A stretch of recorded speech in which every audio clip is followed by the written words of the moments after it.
சுதந்திரம் தன் கால்களுக்கு கிடைத்திருந்தும் அவன் ஓய்வெடுக்கவே விரும்பினான்.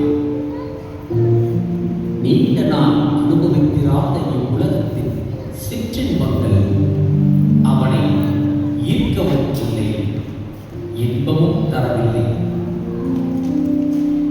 ஏதோ ஒன்றை நிச்சயமாய் இழந்ததை அவன் உணர்ந்திருந்தான். ஆனாலும் அந்த இழப்பிலும் அவன் அடைந்திருந்த ஒரு விதமான ஆறுதல் அவனுக்கு ஆச்சரியத்தை தந்தது. எருசலேம் நகரின் வீதியெங்கும் அவனை கண்ட அனைவரும் ஒரு ஆவியை கண்டதைப் போல் நகைத்தனர். தன்னுடைய தோழர்கள் என்றும் சகோதரர்கள் என்றும் எண்ணிய ஒரு சிலர் கூட அவனை கண்டுகொள்ளாமல் இருந்தது அவனை வெகுவாய் பாதித்தது. தன் சொந்த ஜனத்தின் நடுவிலே யாரெல்லாம் அநாதைகள் போல உணர்ந்தான்.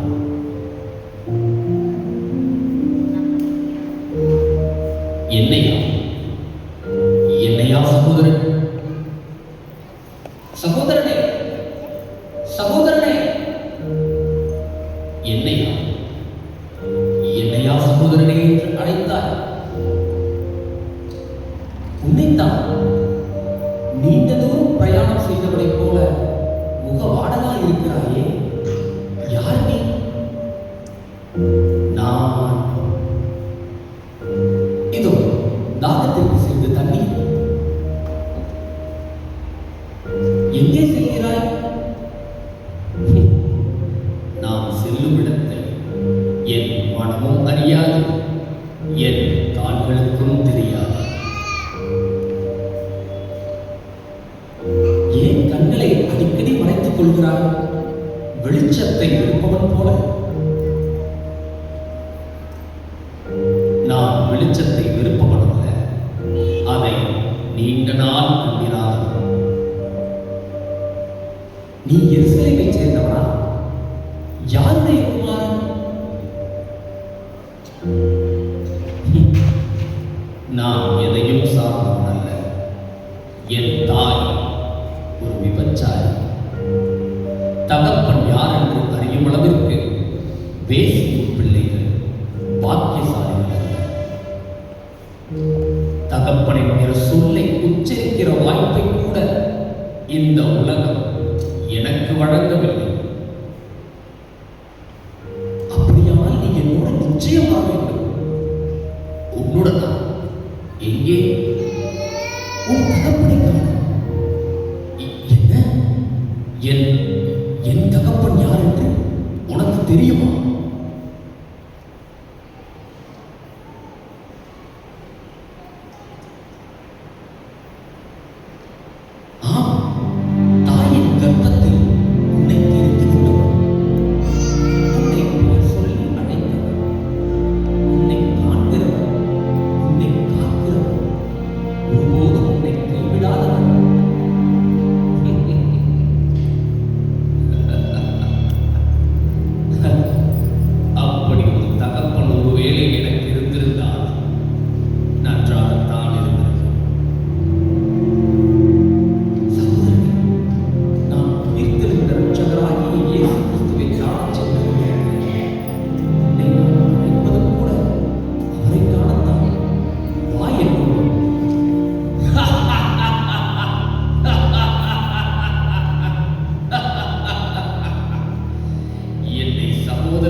முதலில் மரித்த ஒருவன் ஏன் உயிரோடு வர வேண்டும்?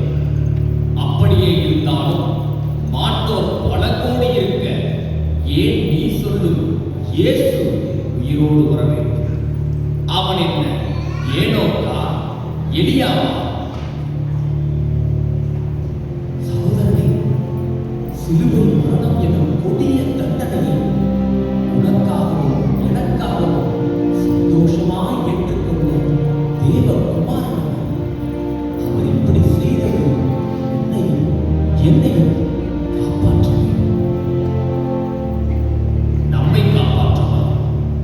மூடனே, தன்னைத்தான் காப்பாற்றிக் கொள்ள திராணி இல்லாத ஒருவன் எப்படி உன்னையும் என்னையும் காப்பாற்றுவான்?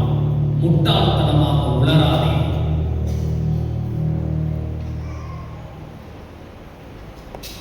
அவர் அசட்டை பண்ணப்பட்டவர், மனுஷரால் புறக்கணிக்கப்பட்டவர், துக்கம் நிறைந்தவர், பாடுகளை அனுபவித்தவருமாயிருந்தார். அவரை விட்டு நம்முடைய முகங்களை நாம் மறைத்துக் கொண்டோம். அவர் அசட்டை பண்ணப்பட்டிருந்தார், நாமோ அவரை எண்ணாமல் போனோம். மெய்யாகவே அவர் நம்முடைய பாடங்களை ஏற்றுக்கொண்டு நம்முடைய துக்கங்களை சுமந்தார். நாமும் அவர் தேவனால் அடிபட்டு வாதிக்கப்பட்டு சிறுமைப்பட்டவர் என்று எண்ணினோம். நம்முடைய மீறுதல்களின் நிமித்தம் அவர் காயப்பட்டு, நம்முடைய அக்கிரமங்களின் நிமித்தம் அவர் நொறுக்கப்பட்டார். நமக்கு சமாதானத்தை உண்டு பண்ணும் ஆக்கினை அவர் மேல் வந்தது. அவருடைய தழும்புகளால் குணமாகிறது. பாவத்தினால் கரைப்பட்ட உன்னையும் என்னையும் மாத்திரமல்ல, இந்த மொத்த உலகத்தையும் தன் சொந்த ரத்தத்தினால் பரிசுத்தமாக்க பலியாக வந்த தேவனுடைய மெய்யான குமாரன்.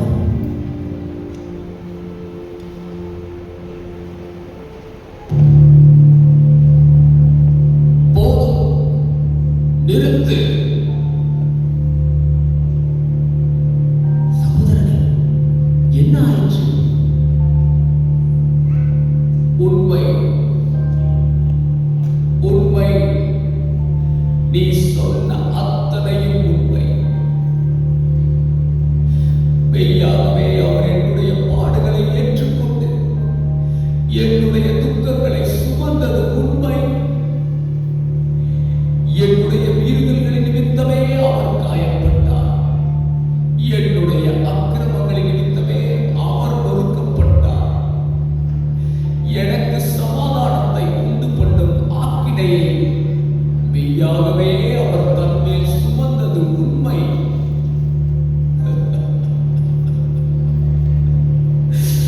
நான் சுகமாயிருக்கிறது அவருடைய தழும்புகளால் தான்.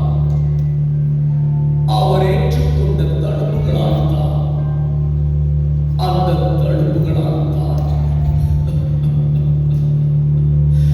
ஐயோ ஐயோ, தன் கைகளை துளைத்து ஆணி அடித்து மகிழ்ந்த அந்த பாவிகளுக்காக கூட இவர்களை மன்னியும் என்று சொல்லி மன்றாடினாரே. அவரை கொன்றுவிட்டேனே, அவரை கொன்றுவிட்டேனே. ஐயோ சகோதரனே, யார் நீ? உனக்கு அவரை தெரியுமா? கல்வாரி காட்சியை நீ நேரில் கண்டாயா? அவர் கல்வாரியில் உயிர் விட்டதே எனக்காகத்தான். ஆம், நான் தான் இயேசுவுக்கு பதிலாக விடுவிக்கப்பட்ட பரமாஸ். சிலுவையை சுமக்கக்கூட தன் உடம்பில் தெம்பில்லாமல் அவர் சரிந்து விழுந்த பொழுதே என் உள்ளத்தில் உடைக்கப்பட்டேன். அவருடைய ஜீவன் பிரியும் வரை தூரத்தில் நின்று அவருடைய கண்களையே பார்த்து கொண்டிருந்தேன். அந்த கண்கள் பாவத்தை கண்ணிலும் கண்டிராத சுத்த கண்களாகத்தான் இருக்க முடியும். எனக்கான ஆக்கினையை, எனக்கான தண்டனையை பாவமறியாத அந்த பரிசுத்தர் அனுபவிப்பதைக் கண்டு நொறுங்கி போனேன். இப்போது இந்த எருசலேம் நகருக்குள் நடைப்பிணமாய் வாழ்கிறேன். சகோதரனே, சொல், அவர் என்னை மன்னிப்பாரா? அவர் என்னை ஏற்றுக்கொள்வாரா? என்னையும் அவருடன் சேர்த்துக் கொள்வாரா?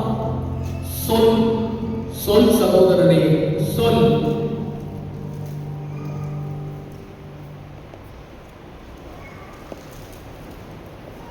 ஏற்றுக்கொள்வாரா? ஏற்றுக்கொள்வாரா? இதே கேள்வி என்னுடைய இருதயத்திலும் உண்டு. அவரால் ஏற்றுக்கொள்ளப்படுவதற்கு உன்னை விட முற்றிலும் தகுதியற்றவன் நான். உனக்கு அவரை யார் என்று தெரியாது. நீ அவருடைய போதனையை கேட்டவனும் அல்ல, அவருடைய வல்லமையை கண்டவனும் அல்ல, அவரிடத்திலிருந்து வரங்களையும் அதிகாரங்களையும் பெற்றவனும் அல்ல.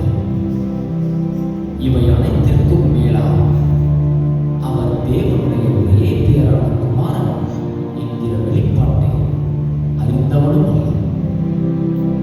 ஆனால் நானும் இவை எல்லாவற்றையும் பெற்றுக்கொண்ட பாக்கியசாலியாயிருந்தும் என்னை புழுதியிலிருந்து தூக்கி எடுத்து வாழ்வழித்து சகோதரனே என்று அழைத்த என் இரட்சகரை முதுகில் குத்தின துரோகி. அவர் அடிக்கப்படும் போது அவரை நிர்கதியாய் விட்டு ஓடிய கோடை நான். ஒருவேளை அவர் உன்னை ஏற்றுக்கொள்ளவில்லை என்றால் நிச்சயம் என்னையும் ஏற்றுக்கொள்ள முடியாது. ஆனால் ஆடுகளுக்காக தன் ஜீவனையே ஈடாய் கொடுக்கிற நல்ல மேய்ப்பர் அவர். பாவிகளையும் துரோகிகளையும் மீட்க தன் ஜீவனையே ஈடாக கொடுப்பாரானால் மனம் திரும்பிய உன்னையும் என்னையும் அவர் கைவிடுவாரா? சகோதரனே, உன்னுடைய என்னுடைய பாவங்கள் பெரியதுதான். ஆனால் அவருடைய அன்பு சகலத்திற்கும் மேலானது. அது நம்மை ஒருபோதும் கைவிடாது. வா, என்னோடு வா. மரணத்தின் கூரை உடைத்து பாதாளத்தை ஜெயமாய் விழுங்கி ஜெகத் ரட்சகர்